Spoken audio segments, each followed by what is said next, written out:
Hiya, it's the team at Mastermix Concrete in Watford, and we get asked this all the time. What do you do if it rains on the day of your concrete pour?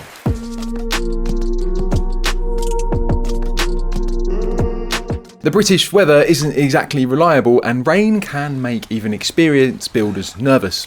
So today we'll walk you through what rain does to concrete, how to protect a pour, and when you should call in the pros. Just remember, every site's different, so always take advice from your main contractor before making a final decision. First things first, fresh concrete and rain don't mix well. If water falls on a slab you've just poured, it can damage the surface and mess up the water-cement ratio inside the mix. That means a weaker slab, poor finish, and long-term problems.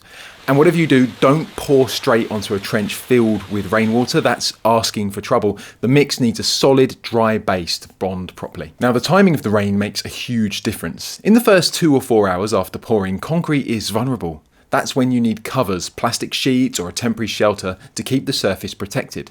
After 4 to 8 hours, once it's hard enough to walk on, light rain usually won't cause lasting damage. Full curing takes up to 28 days, but those first hours are the critical window.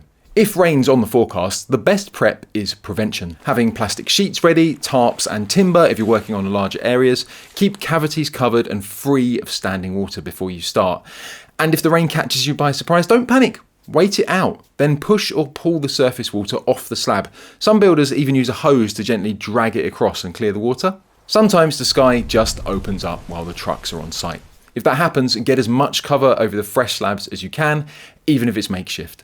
Never try to work rainwater into the surface with dry cement, that just weakens the finish. Once the weather's clear, check the slab carefully before you carry on. After the rain, do a quick inspection. Look for flaking, powdery patches or fine cracks on the surface.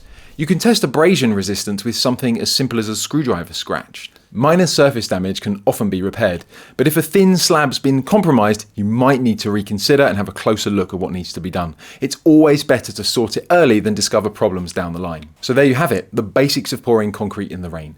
Plan ahead, protect your pour, and always check for damage afterwards. But remember, every job is unique. Speak with your main contractor, and if you need fresh concrete for repairs or a new pour, give us a call here at Mastermix. We deliver across Watford, Hertfordshire and Greater London, same day or next day, rain or shine. And if you'd like more detail, check out the full guide to pouring concrete in the rain on our website. Thanks.